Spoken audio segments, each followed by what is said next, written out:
Bollywood Badshah Dubai లో global village పేరుతో జరిగిన ఓ కార్యక్రమంలో పాల్గొన్నారు. ఈ సందర్భంగా ఆయన దక్షిణ భారతదేశంలో సూపర్ స్టార్ల రజనీకాంత్, కమల్ హాసన్, విజయ్, ప్రభాస్, మహేష్ బాబు, అల్లు అర్జున్, రామ్ చరణ్, యష్ తదితరుల గురించి మాట్లాడారు. వీరంతా తనకు మంచి స్నేహితులని, ఎంతో క్లోజ్ గా ఉంటారన్నారు. దక్షిణ భారతదేశంలోని ఏపీ, తెలంగాణ, కర్ణాటక, తమిళనాడు, కేరళ రాష్ట్రాల అభిమానులను ఉద్దేశించి షారుఖ్ మాట్లాడారు. రజనీకాంత్ సార్, కమల్ హాసన్ సార్ అంటూ సీనియర్లపై తనకున్న గౌరవాన్ని చాటుకున్నారు.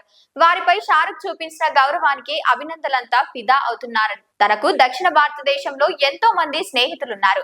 తాను అందరినీ ఒకటే అభ్యసిస్తున్నానని, వారంతా చాలా వేగంగా డాన్సులు చేసేస్తున్నారని, వాటిని మానుకోవాలని కోరారు. వారు అంతా వేగంగా డాన్సులు చేస్తుంటే తాను చెయ్యలేకపోతున్నానన్నారు. ప్రధానంగా ప్రభాస్, మహేష్ బాబు, అల్లు అర్జున్, రామ్ చరణ్ లాంటి వారు ఉద్దేశించి ఈ వ్యాఖ్యలు చేశారు. దక్షిణాది హీరోలపై షారుఖ్ ఖాన్ తనదైన శైలిలో అభిమానాన్ని కురిపించారు. దీంతో ఆయా అభిమానులంతా ఆనందాన్ని వ్యక్తం చేస్తున్నారు. దీనిపై మహేష్ బాబు, ప్రభాస్, అల్లు అర్జున్, రామ్ చరణ్ సోషల్ మీడియా వేదికగా స్పందించారు. తమకు షారుఖ్ ఖాన్ పై ఉన్న అభిమానాన్ని తెలియజేశారు. ప్రస్తుతం ఈ వార్త వైరల్ అవుతోంది.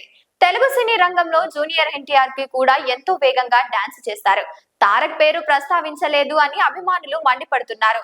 అలాగే పవర్ స్టార్ పవన్ కళ్యాణ్ పేరును కూడా షారుఖ్ ప్రస్తావించలేదు. వీరిద్దరు స్టార్లు కాదని మీ ఉద్దేశమా అంటూ సామాజిక మాధ్యమాల్లో తారక్ అభిమానులు, పవన్ కళ్యాణ్ అభిమానులు ప్రశ్నిస్తూ కామెంట్లు పెడుతున్నారు. యష్, మహేష్ బాబు, ప్రభాస్ మంచి డాన్సర్లా అంటూ ప్రశ్నిస్తున్నారు. దీనివల్ల హీరోలు, అభిమానుల మధ్య విభేదాలు వస్తాయని, మాట్లాడేటప్పుడు అందరినీ దృష్టిలో ఉంచుకొని మాట్లాడాలని, లేదంటే పేర్లు ప్రస్తావించకుండా మాట్లాడితే బాగుంటుందని హితవు పలుకుతున్నారు. దాదాపుగా దక్షిణాది హీరోలందరూ షారుఖ్ ఖాన్ నుంచి మంచి స్నేహాన్ని కొనసాగిస్తున్నారు.